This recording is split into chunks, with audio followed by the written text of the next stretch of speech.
আমাৰ এনকেইটা মন বেয়া আজি 2 দিন হ'ল গাৰ্লফ্ৰেণ্ডৰ লগত কথা পাতিব পৰা নাই নেটৱৰ্ক নাই এতিয়া এইটো লোকেশ্যনটো চাওক আমি ক'ত আছোঁ বৰ্তমান গৈ আছোঁ ৰয়িং টু আনিনি বাই ৰোড তাত অলপ টাইম ৰেষ্ট ল'লোঁ এতিয়া আকৌ আৰম্ভ কৰি দিলোঁ জাৰ্ণি গৈ আছোঁ এতিয়া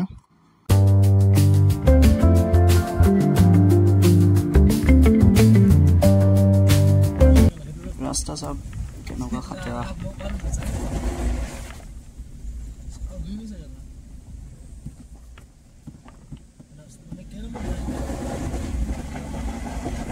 বহুত থিয় ৰহ গাড়ী টায়াৰ স্লিপ হৈ গৈছে পুৰা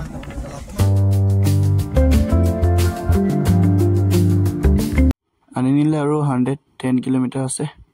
আমাৰ খানা বনি আছে এতিয়া ৰেডি হৈ গ'ল এতিয়া খাই ল'ম বাকী জাৰ্ণিটো নেক্সট পাৰ্টত চাব এতিয়ালৈ বাই বাই